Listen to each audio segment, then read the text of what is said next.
dans le cadre, n'est-ce pas? Oui, alors, donc, j'ai eu un petit souci là. Donc, le métabolisme, vraiment, c'est une activité normale des cellules pour le fonctionnement normal et optimal de celles-ci. Donc, quand on a le diabète, ça veut dire qu'on a un trouble, n'est-ce pas, au niveau de ce métabolisme-là. En fait, le diabète est caractérisé par une augmentation de la glycémie, donc, et une augmentation chronique donc, de la glycémie, dont on nomme hyperglycémie, donc hyperglycémie chronique, qui peut être due principalement à deux causes. C'est-à-dire qu'on aura un déficit en insuline.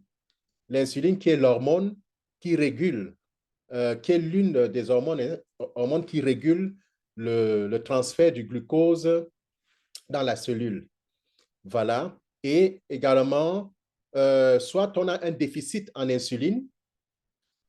De l'autre côté, on peut avoir de l'insuline, mais on a une résistance, une anomalie de l'action de l'insuline au niveau des cellules.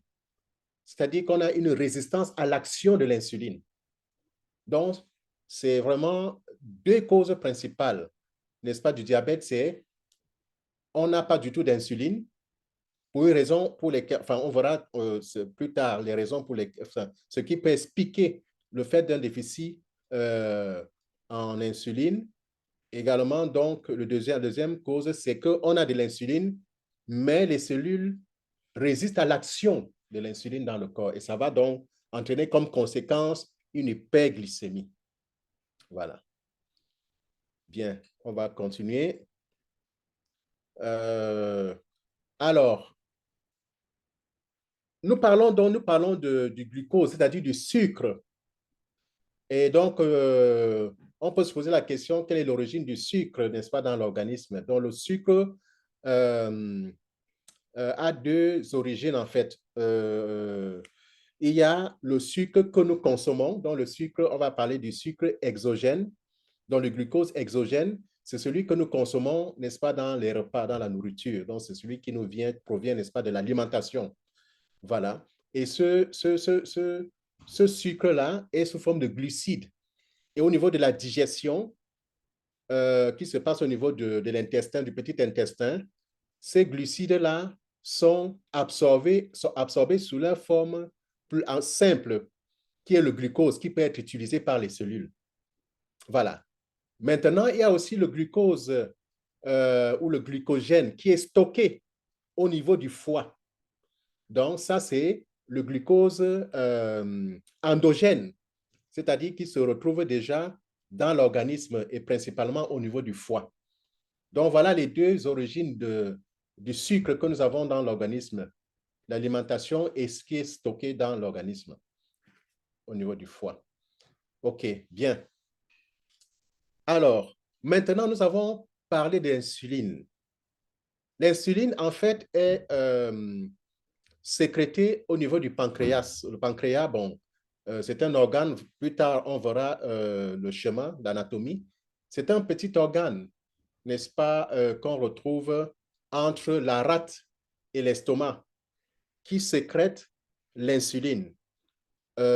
Particulièrement, cette insuline est sécrétée par des cellules particulières qu'on appelle les cellules bêta, n'est-ce pas, des îlots de Langerhans. Ça, c'est des termes, voilà, bon, vous n'avez pas besoin de retenir ça, mais sachez que l'insuline est sécrétée au niveau du pancréas. Également, il y a une deuxième hormone qui intervient dans la régulation du sucre. C'est le glucagon. Donc, il jouera le rôle contraire de l'insuline dans certaines situations. Donc, le glucagon est sécrété par des cellules alpha, n'est-ce pas, du même organe, c'est-à-dire du pancréas. Donc, deux hormones à retenir, c'est l'insuline et le glucagon, qui interviennent dans le métabolisme du glucose. Voilà. Très bien, on va passer. Bien, voilà. Donc, alors, on va dire un mot sur l'action. Donc, on va noter que l'insuline a pour rôle, n'est-ce pas, de faire rentrer le glucose dans la cellule pour qu'il soit stocké, parce que le glucose est un substrat, ou alors c'est, on va dire quoi, c'est le carburant, c'est un carburant, n'est-ce pas, de l'organisme pour pouvoir, avec l'association, dans l'association glucose-oxygène, il y a production de l'énergie. Donc, on a besoin du glucose dans les cellules pour pouvoir, pour la production de l'énergie qui est nécessaire au fonctionnement des cellules et pour notre bien-être, en fait, c'est ça. Donc, vous avez souvent l'habitude, on a souvent l'habitude de dire quand quelqu'un a faim, on dit, ah, il est en hypoglycémie, c'est-à-dire que son glucose est bas. C'est-à-dire, donc le glucose joue un rôle, n'est-ce pas, dans la production de l'énergie et l'insuline a pour rôle de faire, donc, rentrer dans cette insuline dans la cellule, parce que, pardon, ce glucose dans la cellule, afin qu'il soit disponible en même temps. Il y a aussi le rôle du glucagon qui joue le rôle contraire, c'est-à-dire de faire sortir le glucose de la cellule. Et donc, il y a un équilibre entre les deux, entre l'insuline et le glucagon pour maintenir la glycémie à un taux physiologique normal. Voilà. Donc, voilà un peu ce qu'on peut dire sur les deux, l'insuline et le glucose. Voilà, donc je vous ai parlé tout à l'heure du pancréas. Donc, vous voyez ce schéma-là. Donc, en jaune, là, l'organe qui est en jaune, là, c'est ce pancréas-là, avec la rate à son extrémité gauche. Voilà. Et à côté, entouré, n'est-ce pas, par le duodénum, c'est en fait c'est le duodénum, c'est le début du petit intestin, après l'estomac. Donc, c'est le duodénum qui entoure, là, n'est-ce pas, la rate. Et à côté à côté du pancréas, n'est-ce pas, à gauche, il y a le rein gauche et il y a le rein droit, que vous voyez, n'est-ce pas, en marron, là. Voilà. Donc, voilà un peu pour vous donner une idée, n'est-ce pas, de la situation anatomique du pancréas. Et à côté, ce que vous voyez en vert, là, c'est la vésicule biliaire. Donc, on n'a pas montré le foie, mais sinon, c'est la vésicule biliaire qui joue aussi un rôle très important dans la digestion. Voilà. OK, on va continuer. Bien. Alors, comme nous l'avons vu tout à l'heure, le pancréas, en fait, c'est une glande. Les glandes, en fait, c'est des organes dans l'organisme qui sécrètent des hormones qui sont des substances qui vont agir, qui seront véhiculées dans le sang pour mener certaines actions au niveau des tissus ou des organes d'autres organes de l'organisme. Voilà, donc le pancréas est une glande qui va sécréter donc l'insuline et le glucagon que nous avons vu, mais aussi le pancréas a aussi un rôle, n'est-ce pas, dans la digestion en termes de sécrétion du sucre pancréatique.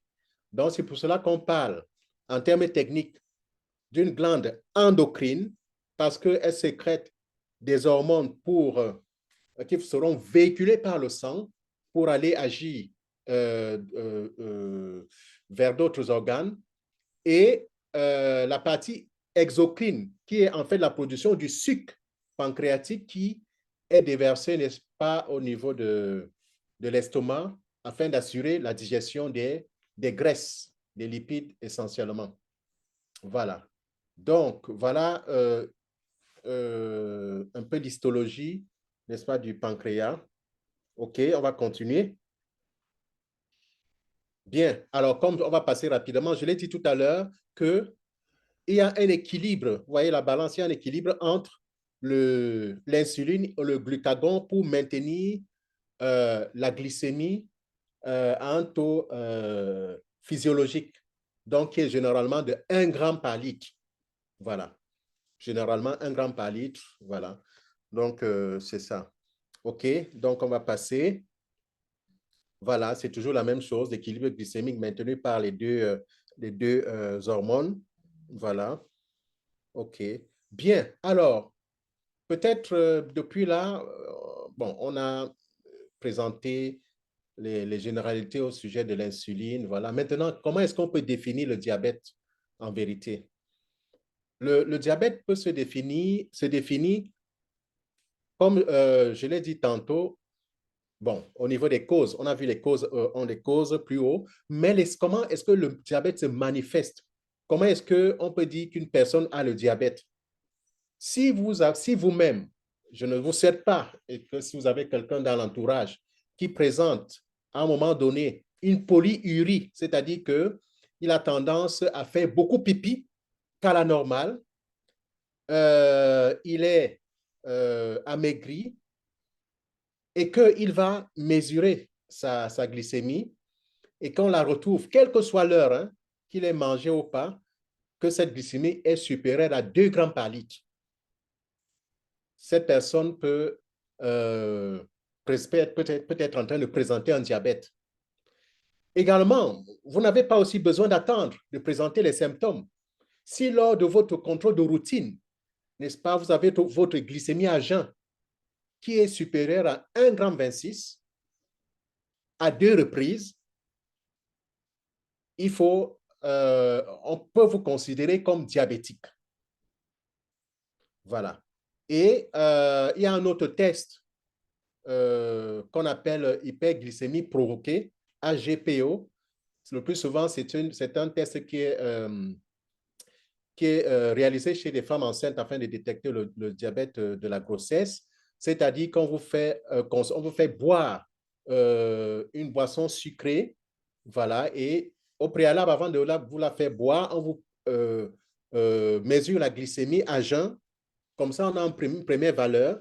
On vous fait boire donc la boisson sucrée et 1 heure après, on vous mesure la glycémie et 2 heures plus tard, on mesure encore. Donc, si vous avez, après 1 heure, une glycémie qui est au-delà de 1,8 g et après 2 heures, une glycémie qui est au-delà de 2 grammes, alors on peut vous considérer comme diabétique. Comme je vous ai dit, c'est un test qui est le plus souvent réalisé chez les femmes enceintes afin de détecter le diabète de la grossesse. Donc, voilà comment est-ce que le diabète se présente, comment on fait le diagnostic du diabète. Maintenant, le diagnostic étant posé, il faut savoir quel type de diabète dont on souffre. Et il y a 3 principales formes de diabète. Il y a le diabète de type 1, que nous allons expliquer, dont nous allons expliquer plus tard l'origine, la cause. Il y a le diabète de type 2. Voilà. Et enfin, le diabète gestationnel. En sachant que le diabète de type 1, en termes de pourcentage, est le moindre des diabètes. En fait, en termes de pourcentage, c'est beaucoup plus de diabète de type 2 qui est répandu. OK, on va passer. Voilà. Alors, on va donner quelques chiffres du diabète dans le monde euh, pour vous montrer un peu l'importance de la maladie. Donc, en 1985, bon, une certaine évaluation avait été réalisée et qui montrait que 30 millions, qu'on avait 30 millions de diabétiques dans le monde. Et en 2000, une évaluation beaucoup plus fine a montré qu'on avait 150 millions de diabétiques dans le monde. Et on pense que d'ici l'année prochaine, on aura jusqu'à 450 à 500 millions de diabétiques dans le monde. Vous voyez que c'est vraiment c'est une pathologie préoccupante. Voilà. Bon, alors, plus haut, euh, Karine Dongo nous a présenté comment dire, l'auditoire de ce soir, bon, et même le titre, n'est-ce pas, enfin, de la masterclass de ce soir, c'est vraiment ces maladies silencieuses chez les dames. Donc, il faut noter que, bon, la maladie touche autant les hommes que les dames. Mais ce soir, vraiment, le zoom est sur la gente féminine.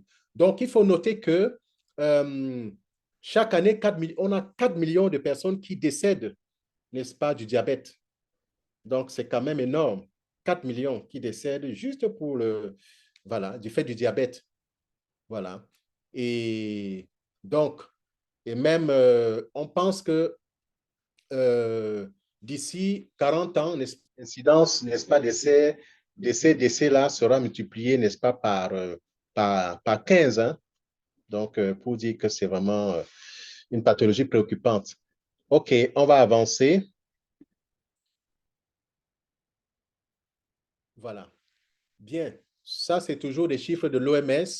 Voilà. Des chiffres un peu plus affinés. Bon, on prévoit, comme on a dit tout à l'heure, un peu plus de 225 millions de diabétiques dans le monde, allant même jusqu'à 450, 500, comme on l'a vu.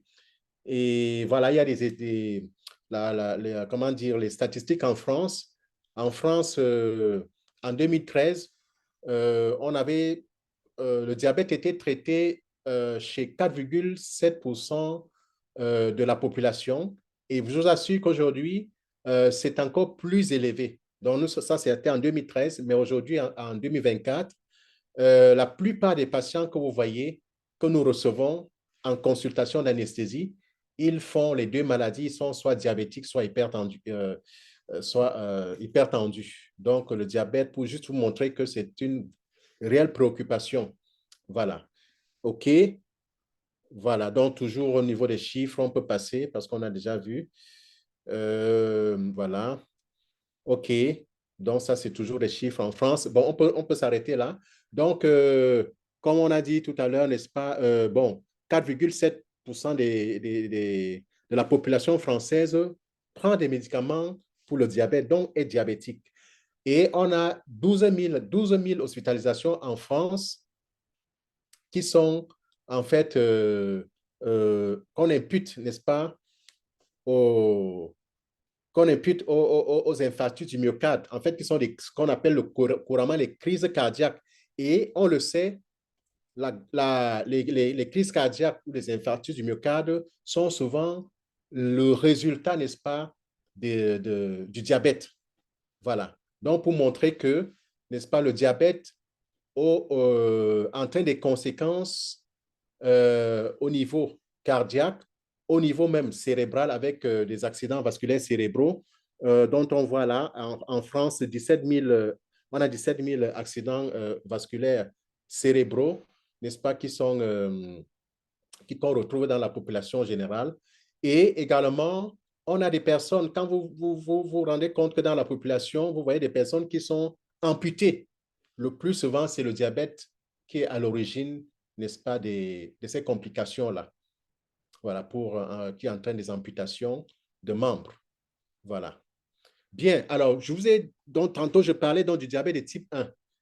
Donc, il faut noter que le diabète de type 1 est causé par une maladie qu'on appelle maladie auto-immune. Auto-immune, c'est-à-dire que l'organisme va fabriquer des anticorps euh, qui seront dirigés contre son propre pancréas. Et donc, les anticorps donc, vont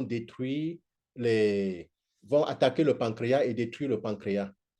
Et le plus souvent, on parle des facteurs génétiques, donc, et le plus souvent des virus et certaines toxines qui vont entraîner ce désordre-là, cette anomalie-là, c'est-à-dire les propres anticorps de l'organisme qui détruisent, n'est-ce pas, son propre pancréas. Et donc, par la suite, quand le pancréas est détruit, donc ça veut dire qu'il n'y aura plus de production d'insuline.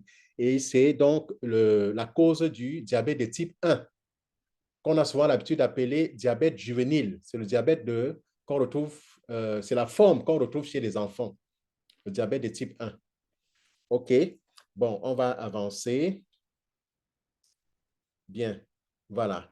Donc, la maladie, voilà, comme on a dit là, se développe en 3 étapes, c'est-à-dire qu'il y a la phase de latence, voilà, où l'organisme fabrique anormalement des anticorps contre son propre pancréas, et il y a la phase de dégradation, n'est-ce pas, de destruction du pancréas, et par la suite, une diminution progressive de l'insuline jusqu'à une absence totale et qui sera à l'origine d'une hyperglycémie chronique, c'est-à-dire une élévation de la glycémie dans le sang, parce qu'on n'a plus d'insuline sécrétée. Voilà. Donc, le plus souvent, c'est les enfants, bon, ça se manifeste le plus souvent tôt, hein, chez les enfants, les adolescents.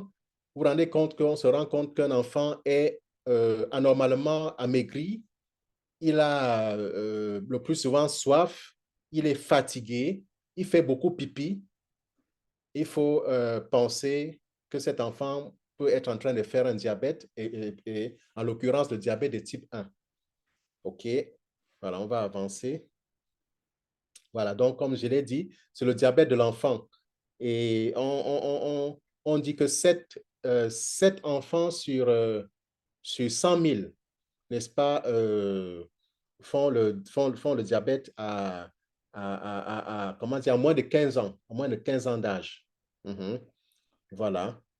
Voilà, donc le nombre d'enfants diabétiques le plus souvent, on les rencontre entre les âges de 3 à 4 ans et de 10 à 12 ans.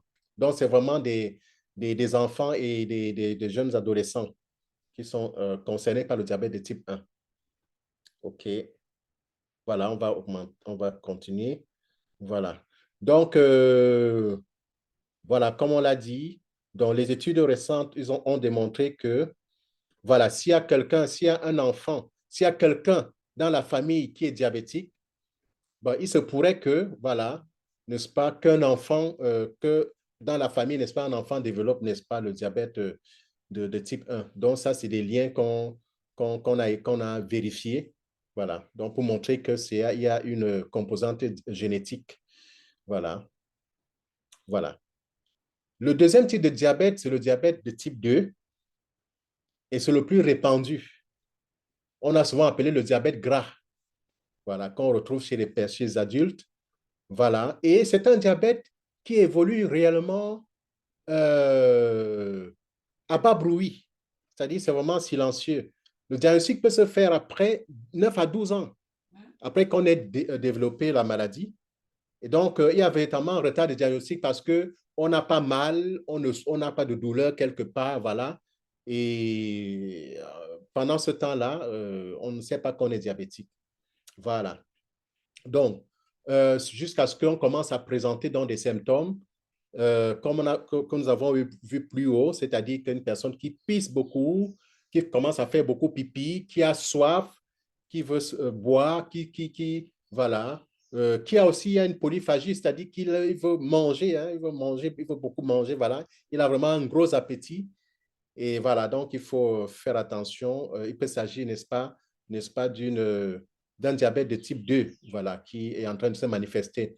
Et comme on l'a vu, la cause est différente. Ici, le pancréas est bien fonctionnel, l'insuline est sécrétée, mais il y a une résistance au niveau, n'est-ce pas, des cellules cibles de l'insuline.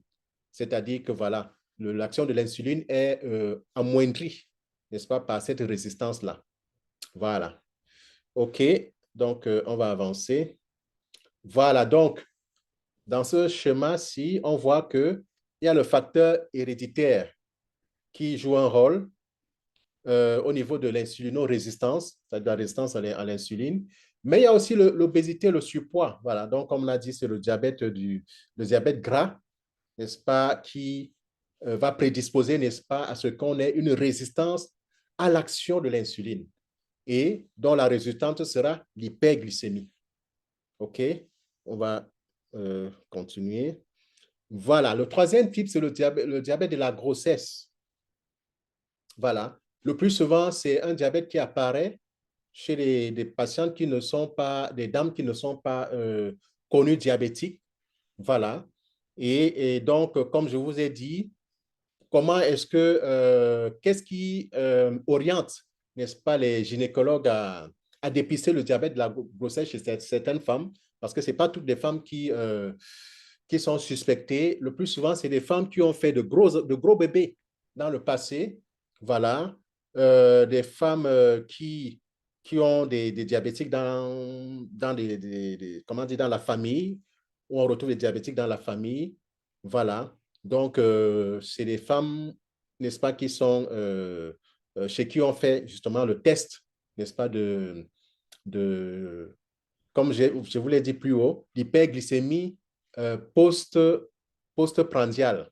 C'est-à-dire quoi? Le test de glycémie d'hyperglycémie provoquée. C'est-à-dire que toutes les femmes enceintes ont droit, n'est-ce pas, au test d'urine pour détecter s'il n'y a pas du glucose dans les urines. Mais si justement on se rend compte qu'il y a du glucose, vous allez pouvoir passer à l'étape supérieure, c'est de vous faire dans le test que je vous ai expliqué plus tôt, c'est-à-dire que on vous prélève la glycémie à jeun, après on fait boire une boisson sucrée, 1 heure plus tard, on mesure la glycémie, 2 heures également, on mesure, et par la suite, si vous avez des chiffres au niveau de la première heure supérieure à 1,8 g, supérieur à 2 grammes au niveau de la deuxième heure, on peut vous donc vous étiqueter donc de diabétique de la grossesse. Voilà, donc vous allez suivre un certain régime, voilà. OK, voilà. Donc, voilà, comme je l'ai dit, les femmes qui sont ciblées, c'est des femmes enceintes qui ont un certain âge. Quand comment dire, les femmes prédisposées, c'est les femmes enceintes qui ont plus de 35 ans. Ça, vraiment, il faut faire systématiquement le dépistage. Voilà, des antécédents familiaux de diabète, voilà, des antécédents de macrosomie fœtale, c'est les gros bébés, voilà, et les femmes qui sont en surpoids. Voilà, donc ce sont elles qui sont souvent dépistées. Voilà, OK. Et voilà, donc on peut continuer. Voilà. Donc, voilà, ici, en fait, on note que durant le troisième trimestre de la grossesse, les besoins en insuline des femmes enceintes sont 2 à 3 fois plus importants qu'à la normale. Donc, ce qui fait que c'est ça qui explique un peu que, bon, certaines femmes, n'est-ce pas, qui ont déjà des prédispositions peuvent faire un diabète gestationnel parce que la grossesse en elle-même au deuxième et au troisième trimestre augmente les besoins en insuline. Voilà. Parce que normalement, vous avez besoin de votre insuline, mais le pancréas du bébé qui est encore immature, n'est-ce pas, va aussi utiliser l'insuline de la maman. Ce qui fait que on peut avoir donc le diabète gestationnel. OK. Voilà. Bien. Ici, c'est... alors, mais donc la prise en charge de ces diabètes-là, c'est vraiment est axé, n'est-ce pas, sur le, les règles hygiéno-diététiques. Le plus souvent, ça règle la situation, mais on peut aller jusqu'à prescrire de l'insuline chez ces dames-là quand le régime n'a pas suffi. Voilà. OK, bien. Voilà. Comme on a vu, le diabète gestationnel est à l'origine de certaines complications. Voilà, c'est souvent associé à la survenue des prééclampsies, c'est-à-dire l'augmentation de la tension pendant la grossesse, de la tension, et également l'augmentation, n'est-ce pas, de la fréquence des césariennes. Donc, les césariennes, on les réalise beaucoup chez les femmes qui ont le diabète gestationnel. Et chez le bébé, n'est-ce pas, c'est les gros bébés, c'est des dames, c'est des macrosomes. Les mamans font des bébés, n'est-ce pas, de gros poids. Voilà, de grands poids. OK, on va continuer. Bien. Alors, donc, les femmes qui ont le diabète gestationnel ont, comment dire, ont une fréquence plus élevée, n'est-ce pas, de déclenchement du travail. Donc, le plus souvent chez elles, on n'attend pas que le travail physiologique s'installe. Il faut, il faut déclencher le travail chez ces patientes-là. Voilà. Et également, c'est des dames qui, après l'accouchement, doivent continuer, n'est-ce pas, une surveillance parce que le diabète gestationnel, après la grossesse, il va disparaître. Voilà, mais il faut continuer, n'est-ce pas, de faire des contrôles de glycémie parce que il y a quelques rares cas, surtout lorsque il y a des antécédents familiaux où un diabète gestationnel va s'installer définitivement. Donc, enfin, donc, ce qui requiert, n'est-ce pas, une surveillance rapprochée après l'accouchement. Voilà. Bien. Alors, quels sont les facteurs de risque du diabète? On a des facteurs comme l'obésité et les facteurs environnementaux. Donc, des patients qui ont un indice de masse corporelle qui est supérieur à 30, bon, c'est peut-être quelques... Je connais pas le niveau de l'auditoire, mais je suis certain que beaucoup connaissent ce qu'on appelle l'indice de masse corporelle. En anglais, le Body Mass Index. Donc, c'est en fait le poids divisé par la taille au carré. Et donc, normalement, un sujet sain, un sujet voilà, qui a un poids normal doit être entre 19 et 24. Voilà, 19, 24. Et donc, entre 25 et 30 et 29, voilà, vous êtes en surpoids. Et à partir de 30, au-delà de 30, vous êtes obèse. Voilà. Et donc, bon, il y a des personnes qui atteignent même 40, 50, hein, voilà, des patients très obèses là. Donc, ils sont prédisposés, n'est-ce pas, au diabète. Il y a l'alimentation. Donc, voilà, Karine nous en parlera. L'alimentation, n'est-ce pas, joue un rôle. Quand vous consommez beaucoup de sucre, voilà, en termes de soda, et ainsi de suite, voilà. Donc, voilà, la sédentarité, dans le fait de rester inactif. Donc, quand voilà, on reste inactif, on ne fait rien, voilà.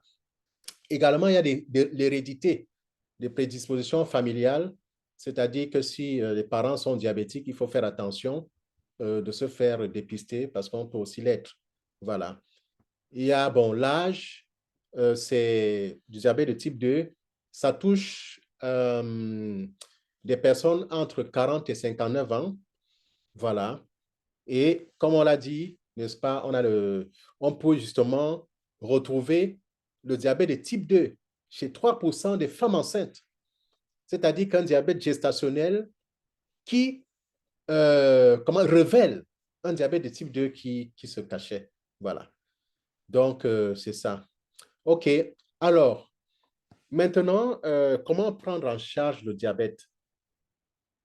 Donc, la première chose, c'est bien évidemment, c'est une prise en charge globale. Il faut rechercher les facteurs de risque. Il faut, comme je l'ai dit, pour ce qui est du diabète de type 1, il est souvent découvert plus tard, c'est-à-dire après 9-12 ans de diabète, quand vous présentez déjà des complications. Et les complications peuvent être oculaires, dans ce qu'on appelle rétinopathie diabétique. Et le diabète est un grand pourvoyeur, n'est-ce pas, de cécité. Donc, il y a beaucoup de personnes qui sont aveugles, n'est-ce pas, plus tard, parce qu'ils ont développé une complication oculaire du diabète.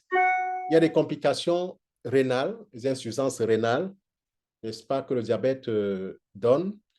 Des complications neurologiques avec ce qu'on appelle des neuropathies diabétiques, des complications cardiovasculaires, crise cardiaque, accidents vasculaires cérébraux et également des problèmes au niveau donc, des pieds. On parle souvent des pieds diabétiques. C'est des plaies, n'est-ce pas, qui parfois ne guérissent, des plaies qui ne guérissent pas, des ulcères, voilà, qui conduisent le plus souvent à des amputations, voilà. Donc, c'est, voilà. Donc, on peut défiler. Voilà. Donc, alors, dans la prise en charge du diabète, bon, il faut noter qu'il y a des valeurs qu'on essaie de, de surveiller. Et donc, la valeur la plus répandue ici, c'est ce qu'on appelle l'hémoglobine glyquée. C'est ça qui est abrégé HbA1c. En fait, ça permet, dans le suivi d'un diabétique, de d'avoir une idée, n'est-ce pas, du contrôle glycémique de ce patient-là sur 3 mois. Et normalement, cette hémoglobine glyquée doit être inférieure à 7%.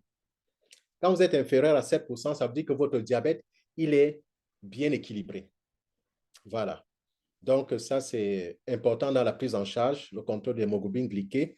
Voilà. Donc, c'est toujours ça. Donc, on peut continuer. Voilà. Bien. Alors, il faut noter que plus tard, on va évoquer d'autres complications aiguës du diabète, mais il faut noter que le diabétique peut développer l'hypoglycémie. Et le plus souvent, c'est comment c'est un peu ce qu'on appelle c'est iatrogène, c'est-à-dire que c'est un surdosage de médicaments. C'est-à-dire que, parce que les médicaments qui sont donnés pour stabiliser le diabète, ce sont des médicaments hypoglycémiants. Et si vous les prenez en surdosage ou bien par erreur, vous pouvez, n'est-ce pas, faire tomber votre glycémie. Et l'hypoglycémie est très grave. Et même, il peut tuer rapidement qu'une hyperglycémie en aigu. Voilà, si une hypoglycémie n'est pas corrigée, n'est-ce pas, ça peut entraîner vraiment des complications graves et même jusqu'à arriver au décès. Voilà. Donc, comme on a dit, c'est des médicaments qui peuvent donc provoquer ça. Voilà. OK. Ou alors un diabétique, n'est-ce pas, qui n'a pas mangé assez, peut-être parce que, bon, il s'est dit, OK, je ne vais pas assez manger, voilà, parce que, alors qu'il est en train de prendre des médicaments, vous voyez qu'il y aura un déséquilibre, il aura une hypoglycémie, ou alors quand il a un diabétique qui fait beaucoup de sport et qui ne compense pas et qui prend de l'insuline, il va faire une hypoglycémie. Voilà. OK. Bien. Alors, comment est-ce qu'on peut reconnaître les symptômes de l'hypoglycémie? En fait, si vous avez un diabétique à côté de vous qui commence à présenter des sueurs, qui est en sueur, qui a des mains moites, qui devient pâle, qui a un tremblement au niveau des extrémités, qui a des palpitations, voilà, et même des poussées d'hypertension, il peut être en train de faire une hypoglycémie. Et si vous mesurez sa glycémie, vous allez vous rendre compte que sa glycémie est basse, le plus souvent inférieure à 0,6.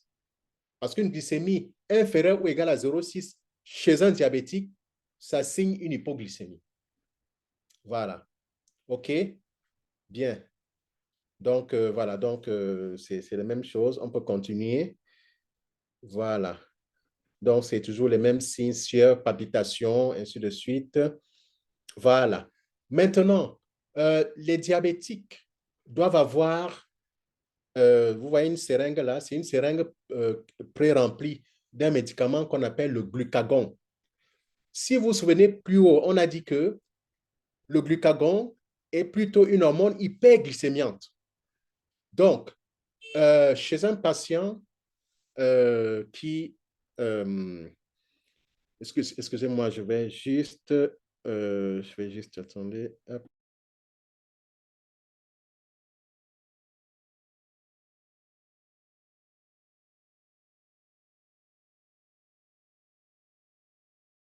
Excusez-moi, excusez-moi. Donc, le glucagon donc, est cette hormone-là qu'on peut retrouver, n'est-ce pas, en pharmacie, qui peut sauver la vie chez un patient qui fait un coma hypoglycémique.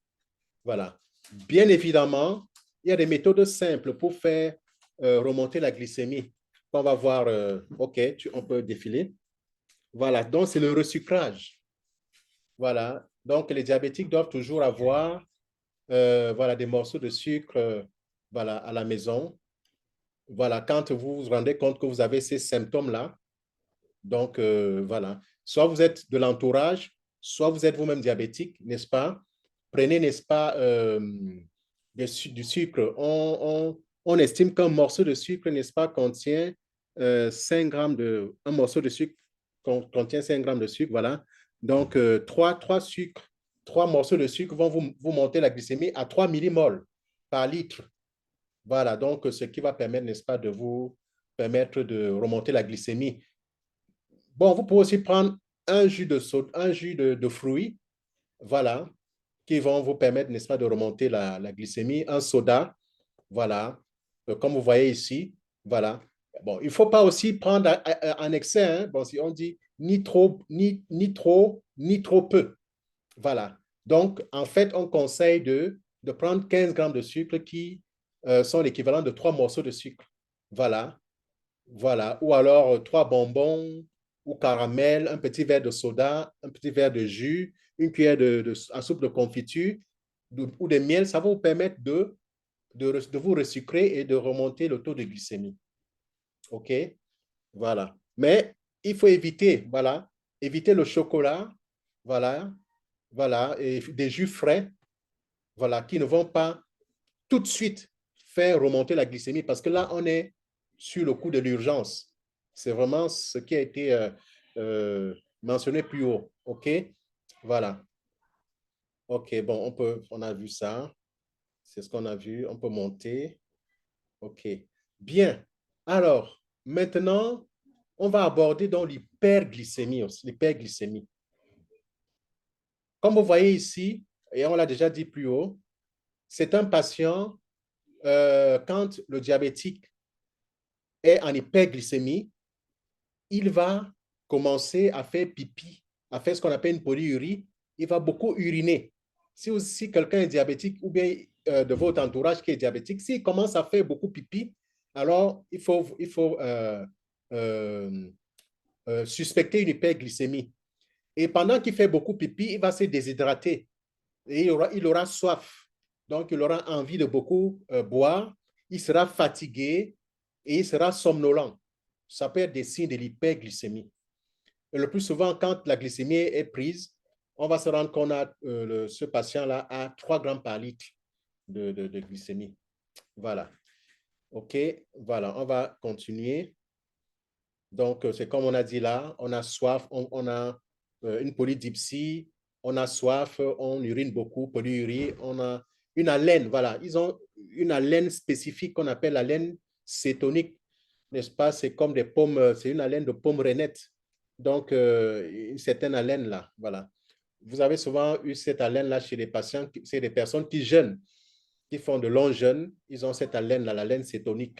Voilà, c'est juste parce qu'ils ont euh, au lieu que les cellules utilisent le glucose qui est absent de la cellule, ils vont plutôt, pour produire l'énergie, n'est-ce pas, utiliser les graisses.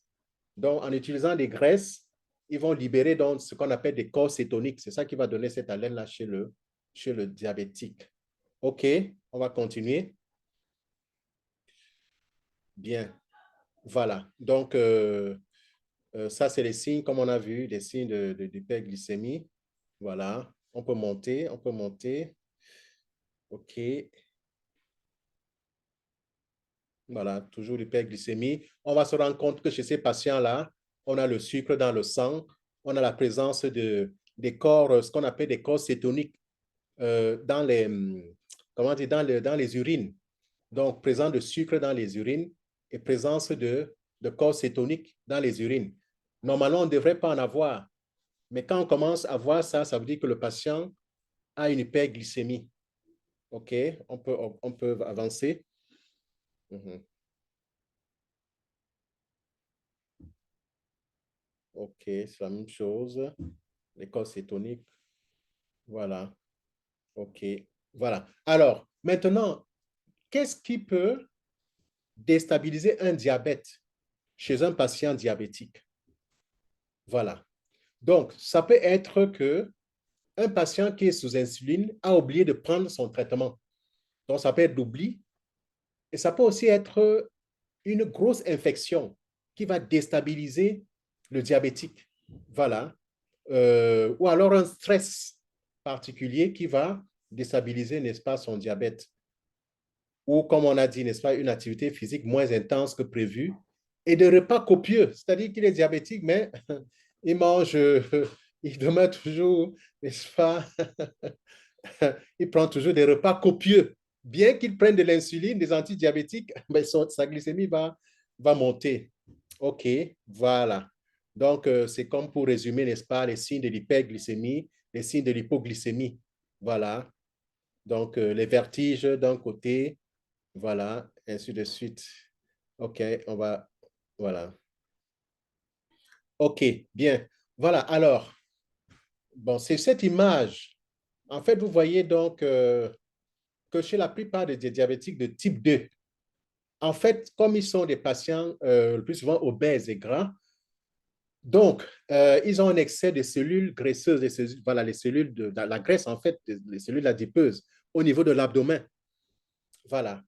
Et donc, dans la nuit, euh, donc ces cellules, les cellules graisseuses, ils libèrent en fait donc des acides gras, donc comment dire, oui, des acides gras, tout ce qui est acides gras. Et ces acides gras-là vont être récupérés au niveau du foie et vont produire, donc, n'est-ce pas, vont produire, n'est-ce pas, vont se transformer en glucose. Donc, le gras sera stocké au niveau du foie et sera transformé, n'est-ce pas, en sucre. Voilà. Et par la suite, donc, ces patients-là auront ils auront une résistance, à la fin, une résistance à à l'action de l'insuline et à une augmentation, n'est-ce pas, du taux de sécrétion d'insuline, bien que c'est un cercle vicieux. Le pancréas produit, mais l'action n'est pas efficace. Voilà. OK. Donc, ce qui fait que ça aura pour conséquence dans l'hyperglycémie. Bien, voilà. Donc, comme on a vu plus haut, le diabète a des complications au niveau des vaisseaux de l'organisme, donc au niveau des nerfs, donc des gros vaisseaux. Voilà. En fait, les vaisseaux sont dénaturés, ce qui fait que du fait du sucre, de la présence permanente du sucre, n'est-ce pas, les vaisseaux seront rigides, quoi, donc seront dénaturés. Donc, ça va entraîner dans des complications telles que, comme on a vu, les crises cardiaques, les AVC, voilà. Et également dans des problèmes au niveau des nerfs. Voilà. Donc, comme vous voyez ici, macroangiopathie. Au niveau de l'œil, c'est la rétinopathie. Au niveau des reins, c'est la néphropathie, donc l'insuffisance rénale. Au niveau des vaisseaux du cœur, ce sont les infarctus, dans les crises cardiaques. Au niveau des vaisseaux du cerveau, ça sera que les vaisseaux seront bouchés. Et ça va entraîner des AVC. Au niveau des membres inférieurs, ça sera des artérites. Et les membres qui ne seront pas assez irrigués, ça va donner ce qu'on appelle des gangrènes sèches et par la suite des amputations. Voilà. Donc, voilà. Bien. Donc, voilà d'autres complications du diabète au niveau de, comment dire, de rhumatologique, c'est-à-dire qu'on a l'apparition de ce qu'on appelle le syndrome du canal carpien, c'est-à-dire le plus souvent, il y a des personnes qui ont des douleurs au niveau du poignet et les doigts qui font mal la nuit, n'est-ce pas? Quand vous avez ces douleurs-là, ça peut être un canal carpien qui est en train de voilà, de vous causer des problèmes et qui est une complication du diabète.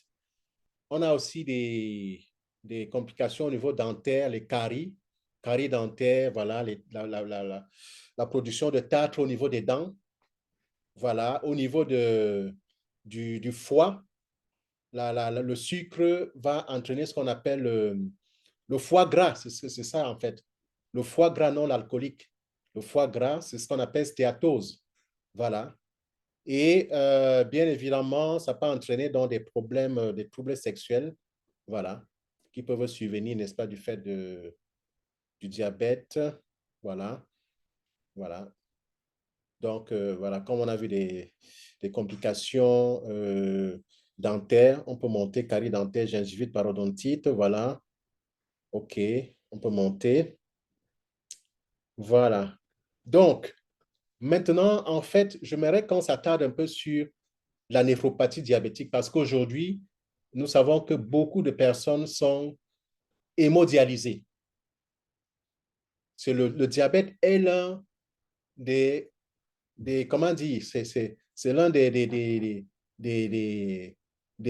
enfin, l'une des causes, n'est-ce pas, responsables de des insuffisances rénales là, et qui entraînent, n'est-ce pas, comment dire, qui amènent les patients à être dialysés. Donc, on a pour le diabète de type 1, 20 à 40% des patients qui sont de type 1 qui vont développer des insuffisances rénales. Et pour le diabète de type 2, c'est 10 à 20% des diabétiques de type 2 qui vont développer une insuffisance rénale. Donc, voilà. Donc, c'est pour dire que c'est, voilà, comme vous avez vu là, dans l'insuffisance rénale qui évolue, voilà, sur le rénal terminal, c'est-à-dire que votre rein est totalement mort et il faut maintenant vous dialyser. Voilà. OK. Voilà. Donc c'est un peu plus spécifique. Quand ça commence, vous avez vous sécrétez au niveau des, comment dire, vous pissez et quand, si on fait votre test d'urine, on va se rendre compte que vous êtes en train d'éliminer l'albumine. On va rencontrer l'albumine dans le sang et à mesure que ça évolue, vous allez évoluer vers l'insuffisance rénale terminale. OK, voilà. Bien. Donc, voilà, on peut continuer. Donc, néphropathie diabétique et diabète de type 1, voilà.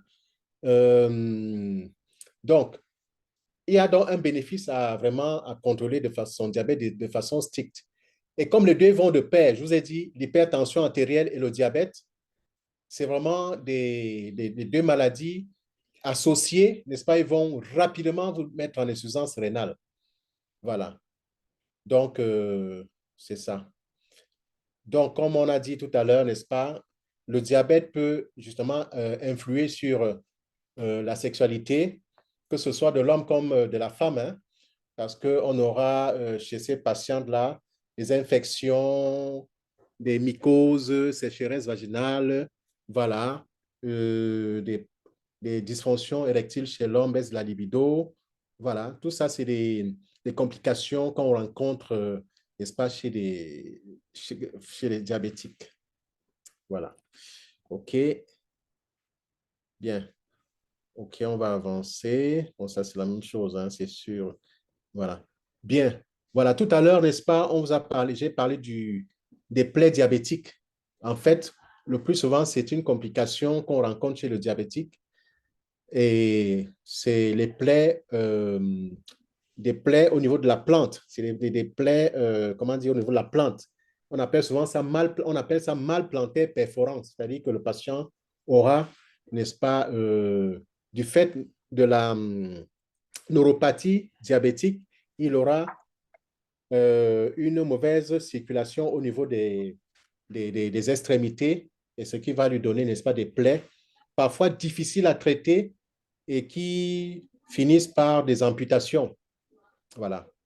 OK, on va avancer. Donc, ça, c'est toujours les plaies diabétiques. Tu peux, tu peux avancer hein, parce que, bon, il y a beaucoup de... Voilà, Pas des beaucoup de... experts là-bas. Voilà, donc ici, voilà un peu, c'est le mal plantaire diabétique. Voilà, vous voyez un peu l'image. Le pied gauche, le pied droit. OK, voilà. Voilà, ça évolue comme ça. C'est les images. Hein. Le plus souvent, c'est les patients, ils viennent avec ça. C'est très difficile à traiter. Le traitement passe vraiment par l'équilibre de la glycémie. Si la glycémie n'est pas équilibrée, c'est une plaie qui sera chronique et voilà, qui va traîner vraiment. Voilà. On peut avoir justement ce genre de complications au niveau, n'est-ce pas, des ligaments. Les ligaments des patients diabétiques vont se déformer, quoi, et ça va donner nécessairement les images que vous avez vues là. Voilà, les orteils, tu peux monter, orteils en marteau, orteils en griffe, voilà, c'est un peu ça. C'est une, voilà. OK, maintenant, voyons un peu dans le traitement. Comment traiter le diabète? Le diabète de type 2, euh, il faut reconnaître que c'est d'abord le régime. Le traitement passe par un régime. Voilà. Donc, le régime, les mesures hygiéno-diététiques, l'activité physique, voilà, c'est très important. Et à ces méthodes-là, donc, on associe dans les médicaments comme de l'insuline, les antidiabétiques oraux, voilà. Chez les patients diabétiques de type 1, c'est l'insuline. Comment dire, c'est l'insuline qu'il faut leur donner parce qu'ils n'ont pas d'insuline du tout. Donc, il faut leur donner de l'insuline pour que l'insuline puisse agir. Chez les patients diabétiques de type 2, on a vu qu'ils peuvent soit associer une baisse d'insuline ou alors une résistance, n'est-ce pas, de l'action de l'insuline. Donc, vous comprenez que ça ne sera pas que de l'insuline, il faudra associer d'autres médicaments qui sont des hypoglycémiants, c'est-à-dire des médicaments qui vont prendre, n'est-ce pas, par voie orale, qui vont aller baisser la glycémie qui est déjà élevée dans le sang. Voilà. OK. Bien. Voilà, on peut avancer. Comme on a dit, voilà, c'est le traitement, c'est vraiment, il y a beaucoup de médicaments disponibles. Je ne pense pas que ce soit intéressant, n'est-ce pas, de vous parler de ça. Mais il y a beaucoup de familles de médicaments, hein, beaucoup de familles de médicaments euh, pour le diabète. Donc, voilà, ça, c'est des insulines. Le mode d'action, bon, c'est des médicaments. Il y a de l'insuline rapide, l'insuline lente, voilà, qu'on utilise. Voilà, donc c'est un peu ça. Bon, on peut avancer. Comme ça, on va gagner en temps. J'espère qu'on aura l'occasion, n'est-ce pas, de parler des accidents vasculaires cérébraux. Peut-être que j'ai été long parce que le temps ne m'a pas été, on ne m'a pas dit, Karine ne m'a pas dit, enfin, ne m'a pas donné mon temps, quoi. Je ne sais pas, je peux intervenir jusqu'à quelle heure? Non, je pense qu'on peut passer aux accidents vasculaires, peut-être pendant 15 minutes pour avoir assez de temps pour répondre à toutes les questions qu'on aura. Donc, on va... Voilà, voilà. Et même même sur les accidents vasculaires cérébraux, les gens peuvent poser des questions comme ça. Au lieu de présenter le cours, je leur présenterai OK. juste voilà, je leur répondrai aux questions, quoi. Voilà.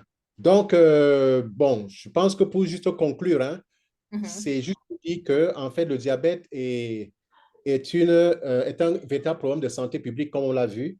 Beaucoup de personnes en sont atteintes dans le monde. Franchement, tu n'as pas en consultation, en fait, toutes les consultations, tu as des diabétiques qui ne viennent pas pour le diabète, pour d'autres choses. Nous, on les consulte dans le cadre des consultations d'anesthésie, mais tu vas rencontrer, on a la problématique du diabète.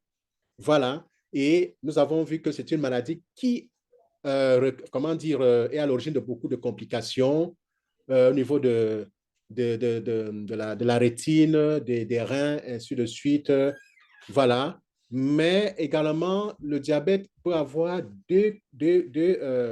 comment dire, deux complications aiguës qui peuvent amener des patients en réanimation. Je n'ai pas parlé de ça, mais c'est la survenue des comas acidocétosiques, c'est-à-dire que des patients diabétiques, soit qui euh, un coma acidocétosique qui inaugure un diabète. C'est-à-dire la personne ne se savait pas diabétique, c'est à l'occasion du coma qu'on se rend compte que voilà, il fait un diabète le plus souvent de type 1. Voilà, et parfois c'est des patients c'est 50% de chance, hein, 50% vont survivre, dont les autres, ils décèdent malheureusement. Donc, c'est pour dire que le diabète est un gros problème. Voilà, et maintenant, je vais laisser le soin au... OK, merci beaucoup, Dr. Isono, pour cette belle présentation pleine d'informations. Je suis sûre que cela a suscité plusieurs questionnements et on va juste prendre des questions pour avoir assez de temps pour répondre aux questions, pour donner au docteur Isuno assez de temps pour répondre à nos questions. Donc, les questions peuvent aller dans le sens du diabète ou de l'hypertension parce qu'il avait aussi prévu une présentation pour l'hypertension, mais je pense que c'est mieux qu'on se focalise sur les questions. Donc, vous pouvez poser vos questions par rapport à l'hypertension aussi parce qu'on a vu que ces pathologies sont reliées d'une manière ou d'une autre. Donc, pour poser des questions, vous pouvez lever la main. Je pense que Christelle Ganti avait levé la main un moment. Peut-être on va commencer par elle. Vous pouvez aussi utiliser le clavardage pour poser vos questions. On va les relayer. Et puis, le docteur Isson va prendre le temps de répondre à toutes les questions qu'on aura. Donc, Christelle, est-ce que tu avais une question? J'ai vu la main levée un moment. Je ne sais pas si tu avais une question. Allô, bonsoir. Bon dimanche à tout le monde.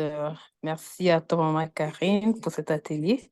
Et merci au docteur Essono pour, bref, pour tout ce packaging. Vraiment, c'est, on dit en anglais, mind-blowing.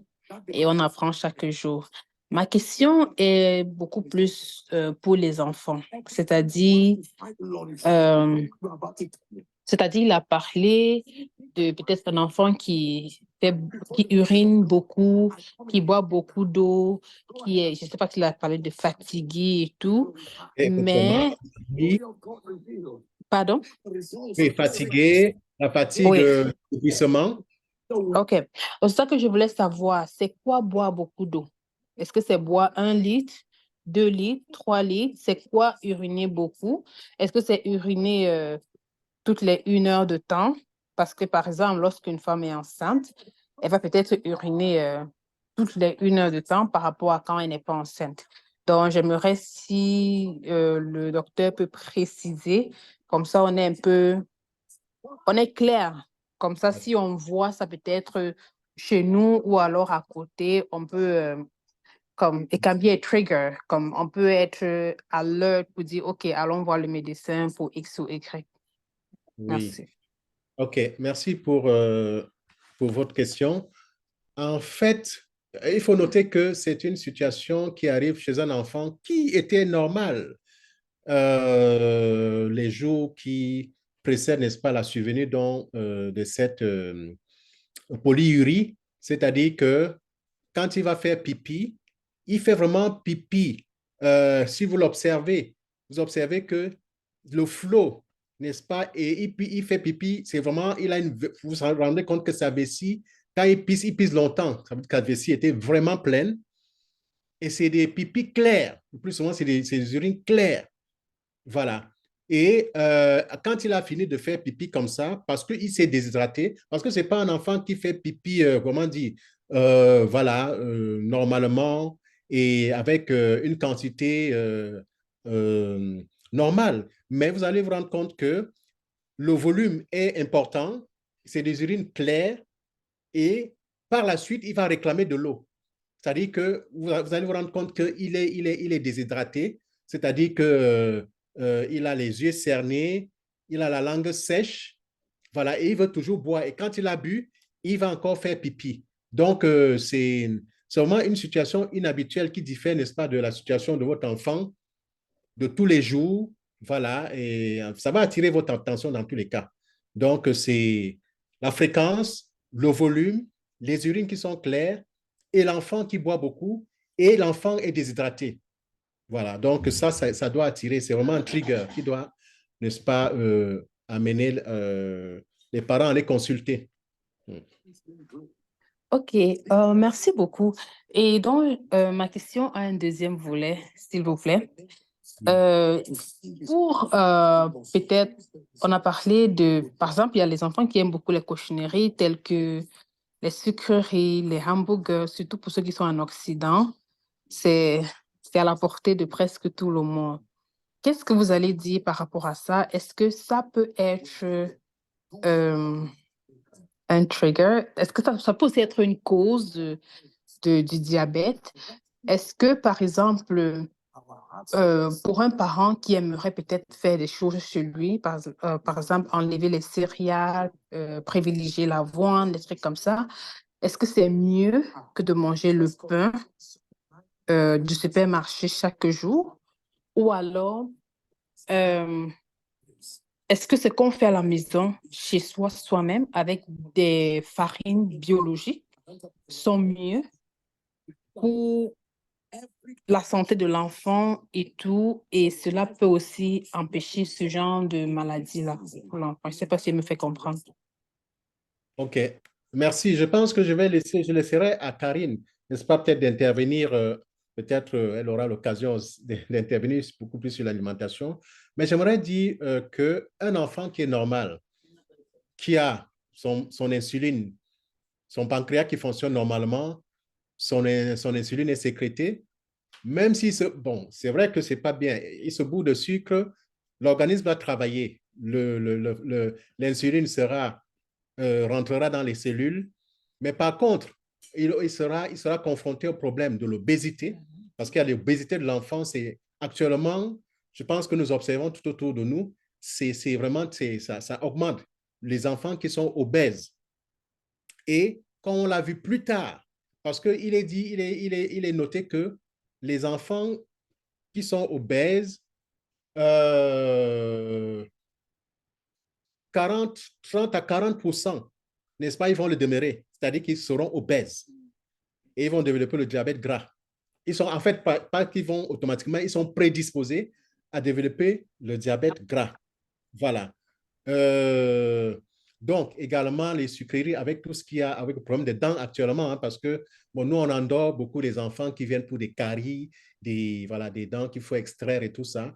C'est vraiment très, très fréquent. Donc, je pense qu'il faut quand même que les parents, n'est-ce pas, puissent veiller, n'est-ce pas, sur n'est-ce pas, la qualité de l'alimentation des enfants et peut-être beaucoup privilégier, n'est-ce pas, ce que vous-même vous faites à la maison, quoi, que peut-être réduire les fast-food qu'à des occasions, que ce ne soit pas une habitude de tous les jours, voilà, que ce soit à des occasions exceptionnelles, on veut faire plaisir aux enfants, voilà, on les amène au fast-food, mais pas que ce soit une habitude, voilà, de tous les jours.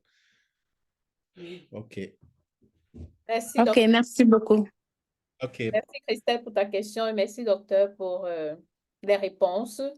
Donc, c'est sûr que, comme le docteur l'a mentionné, à titre préventif et aussi pour amener nos enfants à développer de bonnes habitudes lorsqu'ils seront plus grands, c'est quand même mieux de contrôler ce qu'on leur donne déjà.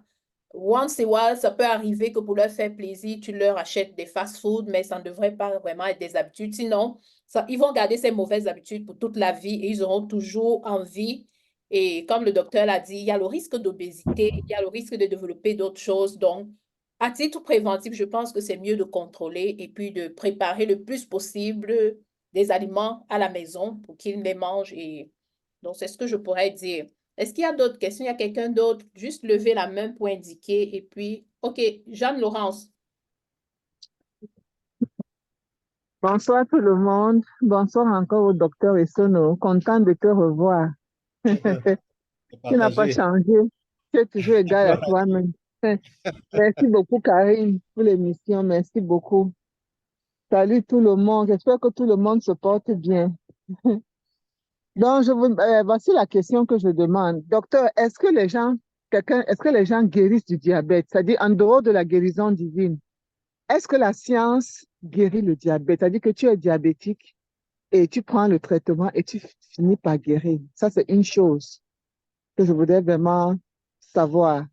Et de deux, c'est peut-être hors sujet, mais comme tu es médecin, je vais demander, est-ce que quelqu'un peut est-ce que quand on demande que dans ta famille, les gens ont le cancer, donc fais attention à toi. Mais j'ai lu sur un médecin qui a dit que dans sa famille, personne n'avait le cancer, personne, mais il a eu ça. Donc, s'il écoutait seulement que non, dans ma famille, il n'y a pas, j'ai dit que je ne dois pas me faire dépister, je dois être tranquille, parce que dans ma famille, il n'y a pas ça, il serait mort depuis. Heureusement qu'il est allé faire ses tests et on a découvert qu'il avait, alors que dans sa famille, personne n'a ça. Donc, voilà les deux questions que je pose. OK. Bien. Merci beaucoup, Jean-Laurence. Bon, maintenant, le diabète, c'est des maladies chroniques. Il y a des maladies chroniques, vraiment, qui sont des maladies qui ne sont pas curables. Il faut juste contrôler. Donc, euh, bon, maintenant, ce n'est que, comme nous le savons, le docteur des docteurs, c'est Jésus qui guérit, n'est-ce pas? Il t'est guéri du diabète, c'est fini. Il t'a remplacé un pancréas. Mais maintenant, euh, sur le plan des hommes, vraiment, le diabète, c'est une maladie chronique avec laquelle il faut vivre. Et donc, et on peut vivre bien et même bien longtemps. C'est-à-dire qu'on peut même, voilà, avec le diabète, si on est discipliné, on fait attention au régime, on prend ses médicaments, voilà, et on fait ses check-up, on peut vraiment vivre avec son diabète. Mais c'est vraiment des maladies voilà, chroniques pour lesquelles voilà, on ne guérit vraiment malheureusement pas, mais on peut les contrôler pendant longtemps et vivre correctement. Voilà. Maintenant, il faut noter que oui, si on n'a pas de cancer dans la famille, parce que le plus souvent, pour ce qui est du cancer du côlon, par exemple, quand il y a un membre de la famille qui est décédé du cancer du côlon, il faut que, comment dire, les enfants et tout ça, à partir d'un certain âge, ils commencent à faire des dépistages, des coloscopies, voilà, pour aller regarder une fois par an, voilà, pour aller voir s'ils ne développent pas. Maintenant, il faut aussi noter qu'à à partir d'un certain âge, il faut faire certains dépistages, même si on n'a pas d'histoire de cancer dans la famille. Par exemple, les hommes à partir de 50 ans, il faut vraiment dépister le cancer de la prostate. Et voilà, chez des femmes, voilà, pour l'utérus, ainsi de suite, faire des frottis. Voilà, vraiment faire un dépistage systématique. Je pense que c'est important, c'est mieux d'agir en excès que, voilà, que d'agir à défaut. Voilà. Parce qu'en vérité, avec l'alimentation de maintenant, d'aujourd'hui, là, avec l'agro-industrie, vraiment, on est et l'environnement même pollué, l'environnement, les rayons et tout ça. Donc, on est vraiment, la fréquence des cancers est vraiment très élevée, même chez des jeunes, même chez des personnes chez qui on ne s'attendrait pas. Vraiment, donc, c'est malheureusement la réalité.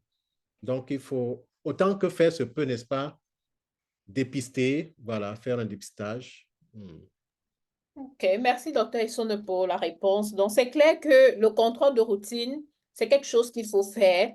On n'a pas besoin d'attendre avoir des signes ou des symptômes. On n'a pas besoin d'avoir une histoire héréditaire pour pouvoir. Il faut juste vraiment développer cette bonne habitude d'aller faire des bilans de santé de temps en temps, d'aller faire des contrôles de routine, contrôler son poids, contrôler sa glycémie, le taux de cholestérol, etc., etc.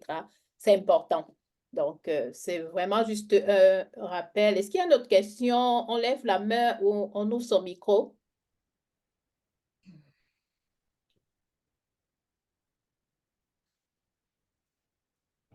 Est-ce qu'il y a quelqu'un d'autre? Je vois si c'est comme si Jeanne-Laurence, je la vois, je voyais sa main. Jeanne-Laurence, tu voudrais prendre la parole encore? Oui, OK. je veux demander au docteur, est-ce qu'un prédiabétique peut sortir du diabète? Quand quelqu'un est prédiabétique, est-ce qu'il peut guérir de ça? OK, prédiabétique, oui, c'est-à-dire que tu as peut-être une prédisposition et que tu as euh, voilà, une résistance à l'insuline. Bon, en fait, on peut retarder. Et même si réellement tu appliques, n'est-ce pas, des mesures de discipline, voilà, peut-être au niveau de l'alimentation, au niveau de la perte de poids, voilà. Et tu peux normaliser justement ta glycémie sans avoir besoin, n'est-ce pas, comment dire, de passer à la phase totalement diabétique parce que le plus souvent, comme on dit, c'est l'obésité, n'est-ce pas, qui va entraîner une résistance à l'action de l'insuline. Mais si tu contrôles l'alimentation, tu perds le poids, voilà, effectivement, et tu demeures, n'est-ce pas, dans des mesures régionales diététiques, tu peux rester dans cet état-là sans faire le diabète, sans faire vraiment le diabète où tu as besoin d'être traité, où tu auras besoin de... D'accord, d'accord. Merci. Quelqu'un d'autre? Edwige? Oui, bonsoir, bonsoir à tout le monde. Bonsoir, Edwige. C'est intéressant le sujet. Et je remercie d'abord le docteur pour nous venir nous édifier. Mais je vais revenir à la question où la dame demande si on peut guérir le diabète. Vous savez, avec ma propre connaissance, il existe deux types de diabète. Il y a le diabète de type 1, il y a le diabète de type 2. Le diabète de type 1, c'est le cas où le pancréas est foutu. Le pancréas ne peut plus produire de l'insuline. Par contre, le diabète de type 2, le pancréas est normal, mais l'insuline que le pancréas produit n'est pas reconnue. Les cellules ne reconnaissent pas cette insuline-là.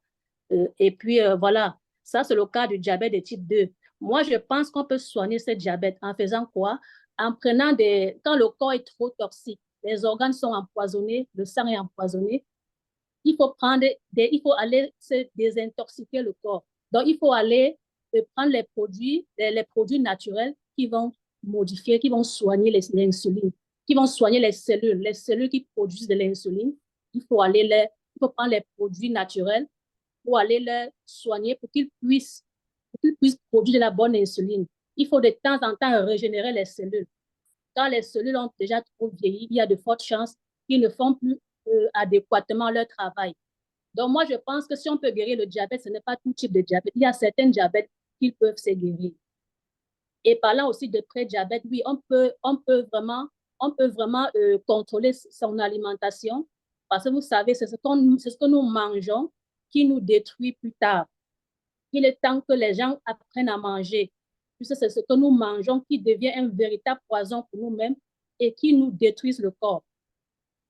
Ce que nous mangeons stagne dans le gros intestin, ça pourrit, ça suinte et le corps réabsorbe. C'est ça qui va aller empoisonner le sang, empoisonner la lymphe, parce que ça prend la circulation lymphatique, ça prend la circulation respiratoire, ça prend le système respiratoire et les organes seront empoisonnés. Une fois que les organes sont empoisonnés, c'est là où les maladies naissent. Donc, premièrement, apprenons à manger. Deuxièmement, faisons les activités physiques, c'est très important. Surtout ceux qui sont en train de prendre du poids. Le poids n'est pas bien. Donc, c'est ce que je pouvais ajouter à ce que le docteur a donné. OK. Merci beaucoup, Edwige, pour cette contribution. Merci. On a pris note. Faire attention de son alimentation, faire attention, intégrer l'activité physique, comme tu l'as dit, pour pouvoir éviter certaines de ces maladies. Est-ce qu'il y a quelqu'un d'autre qui voudrait poser une question?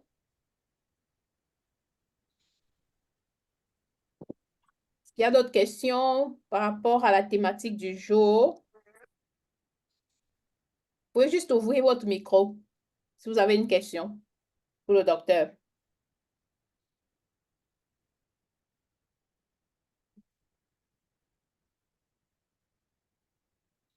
Est-ce qu'il y a d'autres questions? OK. S'il n'y a pas d'autres questions, ou bien si vous réfléchissez encore. Je pense que Jean-Laurent a une... OK, Jean-Laurent, Oui, je voulais demander au docteur, en tant qu'anesthésiste, docteur, quels sont les risques quand tu as affaire à un patient diabétique ou pas, quels sont les risques que le patient euh, avec l'anesthésie, il peut partir, quoi, il peut perdre sa vie. Quels sont les risques de ça? Quand tu as un malade diabétique, par exemple, qui a besoin d'une intervention et que tu appliques l'anesthésie, est-ce que tu ne trembles pas, docteur? Est-ce que c'est comment? Je voudrais un peu comprendre comment ça fonctionne. Oui, c'est vraiment une très bonne question. C'est vraiment une très bonne question parce que c'est notre quotidien. Hein. C'est parce que comme on a vu dans les chiffres, le diabète est vraiment répandu. Donc, ce qui fait qu'on peut comprendre que les malades qui viennent au bloc, il y a un grand nombre qui est diabétique. Donc, en principe, justement, ils bénéficient d'une prise en charge vraiment particulière. Déjà, au niveau de la prise de leur traitement, il y a tout un protocole, n'est-ce pas, au niveau des médicaments des diabétiques, des médicaments qu'ils doivent arrêter la veille de l'intervention, le matin de l'intervention. C'est justement des malades qui, du fait de leur diabète, ils peuvent facilement développer ce qu'on appelle, c'est-à-dire qu'ils sont le plus souvent, quand on opère des patients, doivent être à jeun. Mais les diabétiques, ils ont ce qu'on appelle une gastroparésie, c'est-à-dire que leur estomac à la longue est paresseux, ce qui fait que pour la vidange gastrique est lente chez eux. Donc, ce qui fait qu'on prend des précautions chez eux quand on les endort, de se dire, attention, ce patient, il peut encore avoir du contenu gastrique dans l'estomac, donc on fait attention parce qu'il peut le vomir et il va dans les voies respiratoires et c'est vraiment, le plus souvent, ça peut être mortel.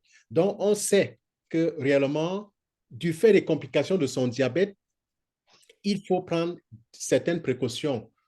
Par exemple, c'est des patients qui ont les anciens diabétiques de longue date, ils ont une réduction de la flexion de cervicale, ce qui fait que quand on fait l'anesthésie générale, pour les endormir, mettre le tuyau, la station d'intubation, on aura du mal. On sait que l'intubation peut être difficile. Donc, en fait, c'est des patients dont on prend en charge avec cette, cette, cette, cette connaissance-là qu'ils ont des particularités. Ils ne sont pas comme tous les autres patients. C'est ça. OK. Et même en anesthésie, il y a la particularité de l'anesthésie du diabétique. C'est vraiment, tous les anesthésistes doivent maîtriser l'anesthésie du diabétique. Voilà, c'est un sujet, voilà. Chapeau docteur pour ce que vous faites chaque jour pour sauver les vies. Moi, j'avais une question par rapport au service d'anesthésie. Je voulais juste savoir, de façon générale, est-ce que c'est plus les femmes ou plus les hommes que vous recevez dans ce service pour des opérations ou bien... Bon, je voulais peut-être plus parler de la réanimation, c'est-à-dire des gens qui sont vraiment dans des situations critiques là. Est-ce que c'est plus les hommes, plus les femmes, plus les enfants? C'est quoi la tendance? Bon, mais de façon générale, vous savez que au niveau même de la population générale, bon, c'est-à-dire que des malades, c'est-à-dire, comme on dit souvent, le sexe ratio des malades dans les services reflète souvent la population générale. On a plus de femmes, n'est-ce pas?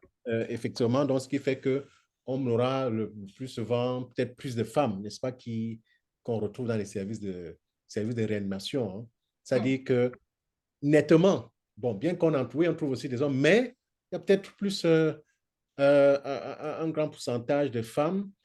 Mais pour certaines pathologies, n'est-ce pas, de réanimation, des traumatisés crâniens qui sont en réanimation, là, on va voir que c'est plus des hommes, n'est-ce pas, voilà, qui peut-être conduisent en scooter, les motos font des accidents graves, mais de façon générale, n'est-ce pas, ça reflète vraiment la population générale. Hein. Donc, il y a plus de femmes, même en anesthésie, en consultation, au bloc, on a quand même beaucoup de femmes.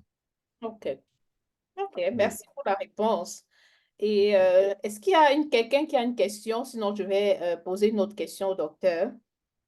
Je voulais vraiment nous encourager à profiter. Ce n'est pas tous les jours qu'on a un médecin au milieu de nous qui est prêt à répondre à nos questions. OK. Ma prochaine question, c'est par rapport à le lien entre diabète, les diabètes, AVC, infarctus, parce que ça revenait tout le temps. Je ne sais pas si c'est vraiment des complications dans le sens où si on est diabétique, la probabilité qu'on ait un AVC est grande. En fait, je voulais comprendre mieux le lien, le rapport entre ces pathologies-là. Oui. Donc, comme on a dit, vraiment, le diabète, l'hypertension, c'est des pathologies qui prédisposent, n'est-ce pas, prédisposent, n'est-ce pas, à la survenue de ces maladies, ces complications cardiovasculaires-là. Parce que le diabète, comme on l'a démontré, va détériorer les gros vaisseaux, que ce soit les artères, que ce soit les veines. Et maintenant, donc, en détériorant les vaisseaux, parce que c'est en fait la glycémie, surtout chez les patients qui ne sont pas, équilibrés et qui restent longtemps déséquilibrés. Donc, l'hyperglycémie va, n'est-ce pas, endommager les gros vaisseaux et même les petits vaisseaux. Donc, ce qui fait que c'est des patients qui, finalement, pourront avoir des vaisseaux rétrécis.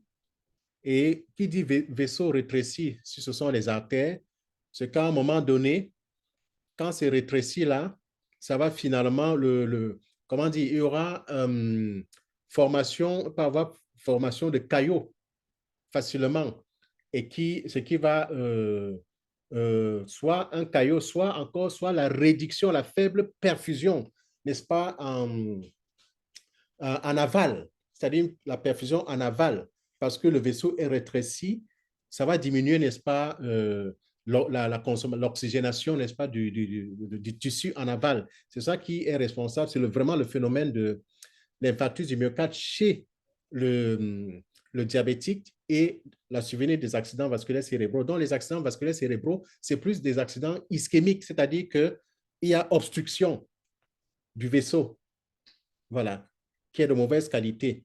Voilà. Alors que l'hypertension, de l'autre côté, va aussi entraîner comment dire, une modification au niveau de la texture du vaisseau, mais va plutôt donner des AVC hémorragiques, c'est-à-dire que des à-coups tensionnels vont entraîner une rupture de ce vaisseau-là qui est déjà, qui n'est pas déjà, qui n'est plus de bonne qualité. Et donc, ça va donner des accidents vasculaires cérébraux plutôt hémorragiques. Alors que le diabète donne des AVC qu'on appelle ischémiques, c'est-à-dire que obstruction du vaisseau. Voilà. Et ce sont ces AVC qu'on appelle ischémiques, c'est-à-dire obstruction du vaisseau avec mauvaise perfusion du tissu cérébral ou du muscle cardiaque. Et ce sont ces AVC-là qui sont plus fréquents que les hémorragiques, n'est-ce pas, dans le contexte global, hein? C'est plus ischémique. Donc, c'est vraiment un problème de modification de la texture du vaisseau qui conduit le sang. Et ce qui fait que au niveau cardiaque, il y aura baisse de l'alimentation en oxygène du fait de la baisse du débit, n'est-ce pas, de perfusion et qui va entraîner une crise cardiaque. Ou alors au niveau cérébral, n'est-ce pas, le même phénomène qui va entraîner, n'est-ce pas, un AVC ischémique. Ou alors, si c'est l'hypertension artérielle, on pourra avoir, n'est-ce pas, des ruptures de vaisseau du fait de la coût tensionnelle, une tension non surveillée ou alors un traitement qui n'est pas pris. Ça peut donner ça. Également, une troisième cause, c'est aussi des malformations. Il y a des malades qui ont, surtout, seulement chez les femmes, ça c'est vraiment plus chez les femmes, les malformations des artères et des veines au niveau cérébral. C'est-à-dire qu'une femme, c'est-à-dire que tu peux juste, tu peux ne pas savoir parce que le scanner, tu ne le fais pas de routine. Mais si tu as des céphalées, c'est-à-dire que de temps en temps, tu as de plus souvent mal à la tête. Voilà. Je pense qu'il est quand même de bon ton, n'est-ce pas, de faire un scanner cérébral afin ça peut permettre de détecter qu'on a une malformation d'une artère ou d'une veine qui fait que, parce que c'est une malformation, c'est fragile. Même si on n'est pas hypertendu, cette malformation-là peut se rompre et ça donne ce qu'on appelle une hémorragie méningée, voilà, qui est aussi très grave. Voilà, donc, voilà un peu, voilà. Okay. Merci pour tous ces éclairages-là. Ce que j'aime, c'est que il y a plusieurs choses qu'on peut prévenir. Il y a, comme on a dit tantôt, il y a des consultations de routine, il y a des bilans de santé qu'on peut faire. Il y a l'alimentation, on peut plus faire attention à son alimentation. Si on a des prédispositions génétiques, on peut aussi, il y a des choses qu'on peut faire pour vraiment prévenir ces pathologies. Gaolé, tu as la parole. Okay, merci beaucoup. C'est vrai, merci déjà au docteur pour la présentation. J'avoue que j'en ai appris assez ce soir par rapport au diabète. Tout à l'heure, faute de temps, il n'a pas pu faire également une présentation sur l'hypertension, mais j'aurais bien aimé également avoir, si c'est possible, même en quelques minutes, des informations importantes, en fait, celles qui peuvent être importantes pour nous en tant que femmes. Qu'est-ce qu'il faut savoir par rapport à l'hypertension? Ses caractéristiques, par exemple, c'est les risques et prévention, par exemple, si c'est possible, en quelques minutes. Merci. Merci, hein, merci. Donc, pour la question. Donc, comme on a dit et comme le titre est évocateur, hein, des tueurs silencieux, parce que, voilà, le diabète, l'hypertension, on peut être hypertendu justement sans le savoir. Beaucoup, n'est-ce pas, traînent des hypertensions sans savoir. Donc, ça veut dire que pour que je sache que je suis hypertendu, il faut que qu'on prenne ma tension. Ça, c'est la première chose. C'est-à-dire que, bon, si je ne vais même pas chez comment dire, voir mon médecin traitant pour qu'on me mesure la tension, je peux m'acheter un tensiomètre. voilà, à la maison et de temps en temps, je me prends la tension. C'est vraiment très important. Ou alors, à un moment donné, dans une pharmacie, je me fais prendre la tension. Mais actuellement, c'est des choses qui ne coûtent pas vraiment. C'est possible, n'est-ce pas, de pouvoir s'acheter un tensiomètre et pouvoir se prendre la tension le matin, même 2 fois, le matin et le soir. Maintenant, quand s'inquiéter pour une dame, si vous voyez que parce qu'il y a 2 valeurs, il y a la valeur de dessus, donc c'est la pression artérielle systolique, et la valeur de dessous, en dessous, diastolique. Donc, si votre tension, n'est-ce pas, vous êtes à 13, entre 13 et 14, 13, 14, valeur du dessus. Ce n'est pas très alarmant, mais il faut déjà commencer à vous, comment dire, à vous dire, et si justement, c'est stable, hein, c'est-à-dire que vous vous rendez compte que vous êtes toujours entre 13 et 14, la valeur du dessus, et celle du bas, vous êtes vous êtes à 90, 90, 100. Il faut vraiment déjà consulter. Il faut consulter soit un cardiologue ou le médecin traitant qui va vous mettre un appareil qu'on appelle la MAPA, c'est la mesure ambulatoire de la pression artérielle, c'est-à-dire qu'on vous met un brassard que vous allez vous rentrer à la maison avec, elle vous prend la pression artérielle tout sur les 24 heures. Et le médecin va analyser et va voir quelle est votre tension moyenne sur les 24 heures. Et de là, juste parce que vous avez commencé à faire votre propre dépistage, on va se rendre compte que, attention, là, il faut que vous soyez mise sous traitement. Ou alors, quand on vous donne des conseils hygiéno-diététiques en termes, voilà, parce qu'il y a des choses qui peuvent augmenter la tension, c'est le sel, la prise de sel. Le sel dans les repas, n'est-ce pas, ça peut faire monter la tension. Voilà. Il y a aussi le cholestérol qui va agir sur les vaisseaux, hein. Ça peut modifier les vaisseaux. Donc, dans des astuces comme ça peut déjà vous orienter. C'est-à-dire qu'on vous diagnostique et il faut vous mettre sous traitement le plus précocement possible. Prendre son traitement, vraiment être discipliné pour prendre son traitement et les mesures hygiéno-diététiques, vraiment en termes de le sel, vraiment dans la nourriture, voilà, le cholestérol, faire attention. Voilà. Parce que si vous ne traitez pas l'hypertension artérielle, ça aura des incidences au niveau des reins. Il y a beaucoup d'insuffisants rénaux aujourd'hui qui sont dialysés, c'est l'hypertension, bien que ici on comprenne que parfois c'est hypertension, diabète associé, soit ça peut vous donner des insuffisances cardiaques à la longue parce que le cœur pompe. Quand vous êtes hypertendu, le cœur va plus travailler pour pomper le sang dans les tissus.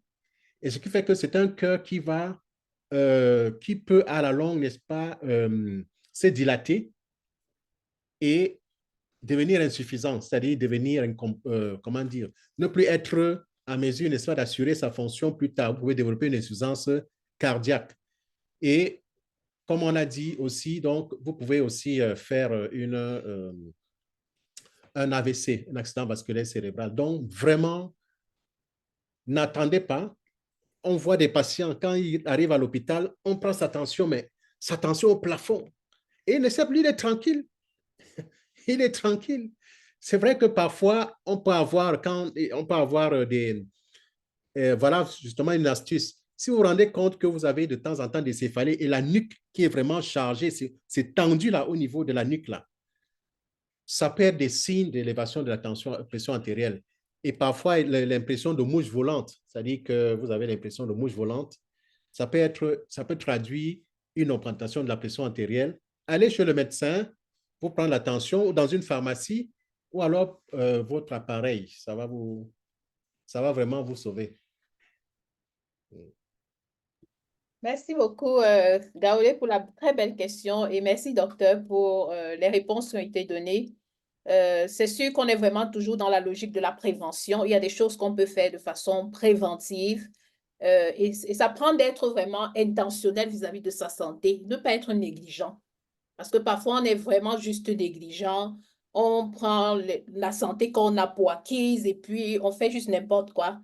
Mais je pense qu'à travers de tels ateliers, vraiment, on voudrait que nos consciences soient un peu plus élevées et qu'on puisse vraiment faire ce que nous pouvons faire en termes de prévention. Et pour ce qui concerne l'hypertension, le docteur nous a donné des astuces. On peut acheter son tensiomètre, je pense que c'est accessible.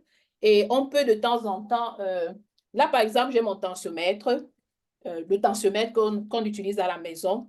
De temps en temps, juste prendre sa tension. Si on peut aller dans une pharmacie, on le fait. Si on peut aller chez son médecin traitant de temps en temps, c'est important.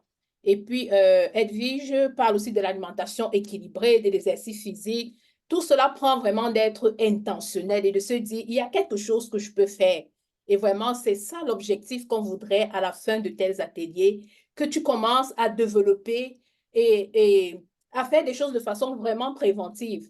Te dire, voilà telle chose que je peux faire, ça ne me coûte rien de bouger, ça ne me coûte rien de faire de l'exercice physique, c'est juste une décision et je commence à le faire. Ou alors de faire un peu plus attention à mon alimentation, consommer moins de sel, comme le docteur nous l'a mentionné pour ce qui concerne la prévention de l'hypertension. C'est des choses qu'on peut tous, qu'on peut faire, que tout on peut faire. Donc vraiment, c'est important d'être intentionnel. S'il n'y a pas d'autres questions, on va juste quelqu'un d'autre? Gaolé, Jeanne-Laurence, je pense que c'est les dernières questions qu'on va prendre et puis on va juste rendre, on va conclure. OK, Gaolé, vas-y. Ah, Christelle aussi. Donc, on prend Gaolé, Christelle, Jeanne-Laurence et puis ce sera la fin. D'accord, merci beaucoup. J'aimerais par rapport au sel, que le docteur pense du sel iodé, parce que de plus en plus au Cameroun, c'est ce qu'on trouve dans les étalages. Le sel iodé, est-ce que c'est recommandable? Si oui, comment? Bon, qu'est-ce qu'il peut dire là-dessus? Merci. En fait, c'est juste une question de quantité. C'est la quantité. Bon, sur le sel iodé, voilà, il est de bonne, parce qu'il peut être bon, mais si on en consomme beaucoup, ça va toujours. Donc, c'est vraiment un problème de quantité. Parce que le problème du sel, c'est quoi? C'est que le sel attire de l'eau, c'est-à-dire que le sel attire de l'eau. Donc, quand vous mangez beaucoup de sel, voilà, vous aurez beaucoup d'eau, n'est-ce pas, dans les vaisseaux. Donc, en fait, si sel iodé, c'est bien, bien sûr. Quantité suffisante, voilà, c'est bon. Donc, c'est ça. Mhm. Merci, Donc, docteur. il faut choisir la quantité. Mhm.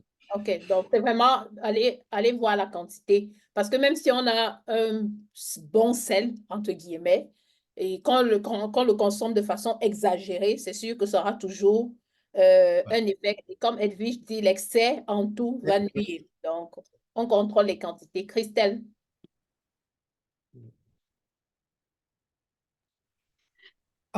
Merci beaucoup pour la parole. J'aimerais poser la question au docteur.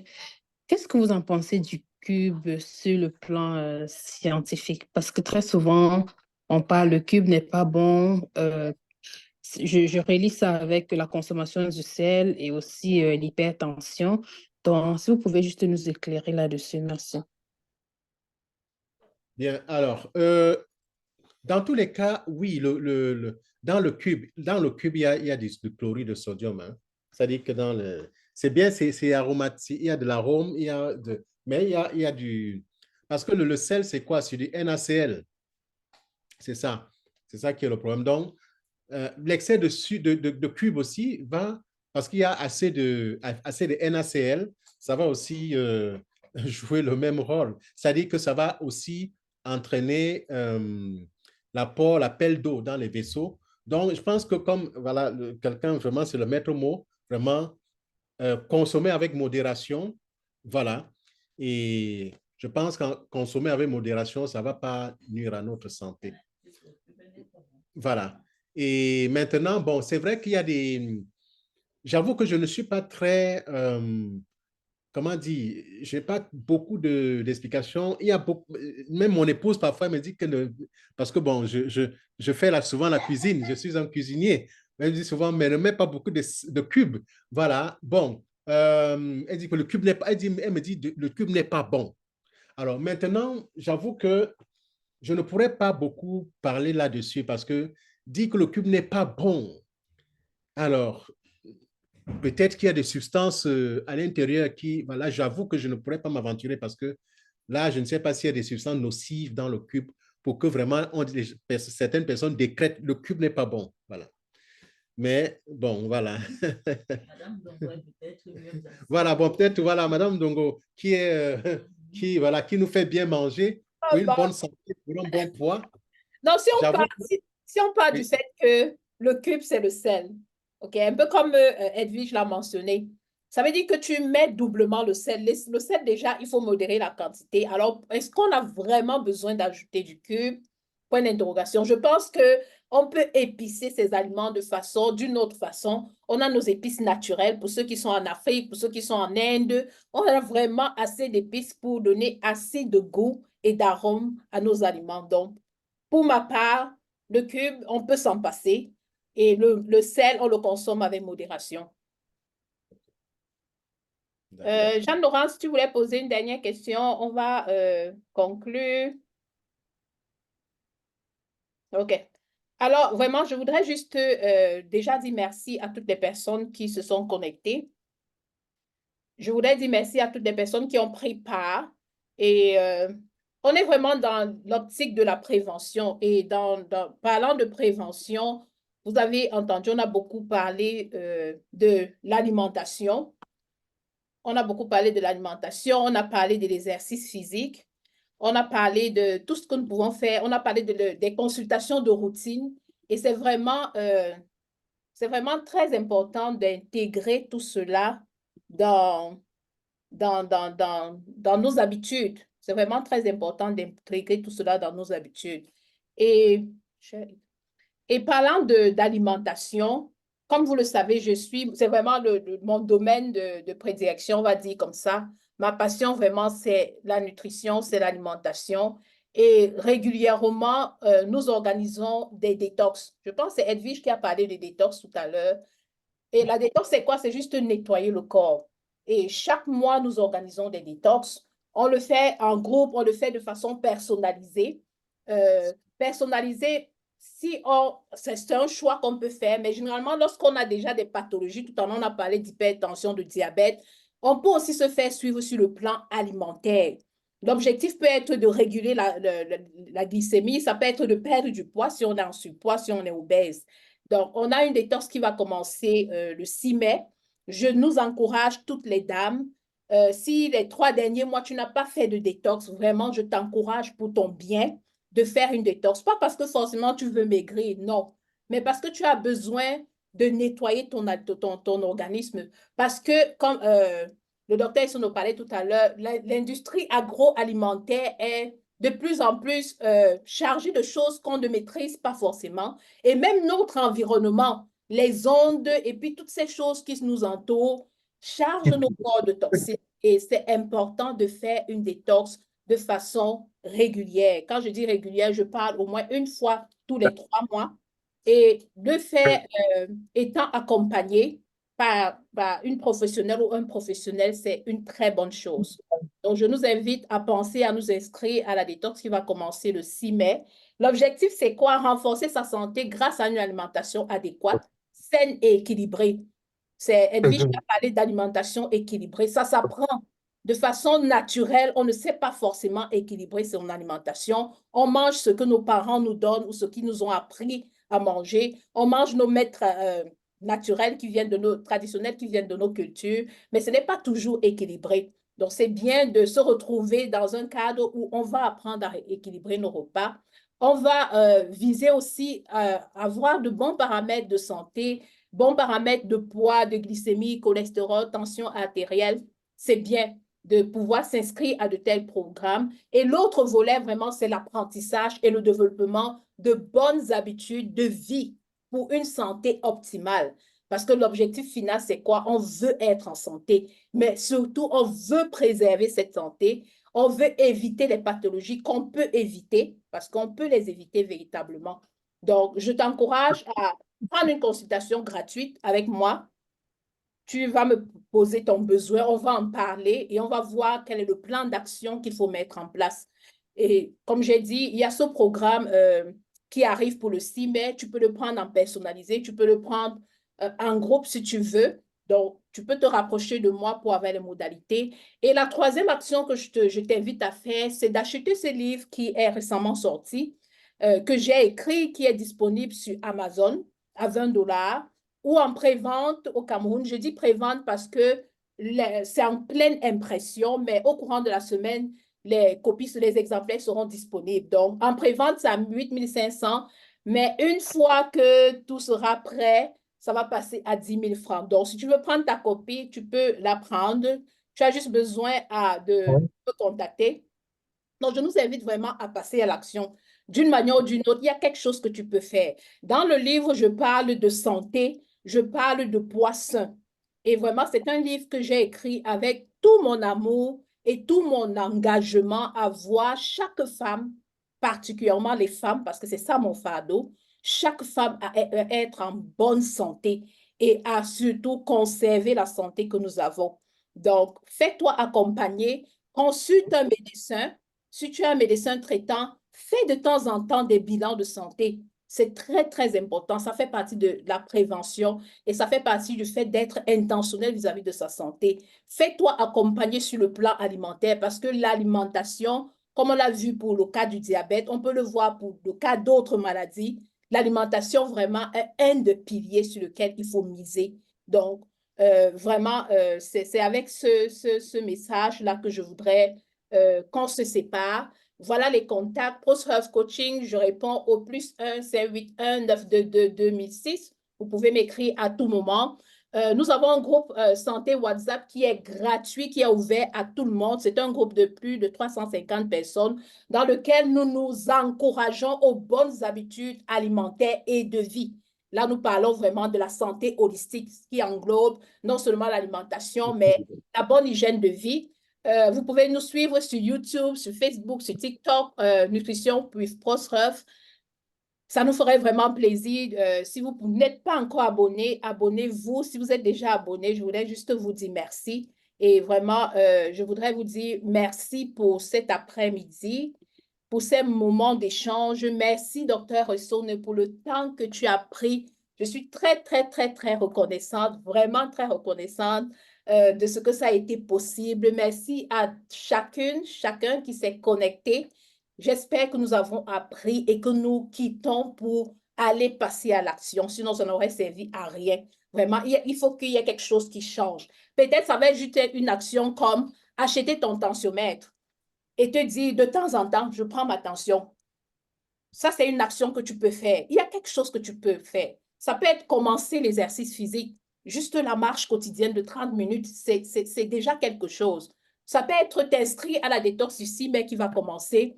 Il faut que chacune de nous, toi qui es resté jusqu'à la fin, jusqu'à maintenant, c'est sûr que tu es très sérieuse et je voudrais que tu passes à l'action.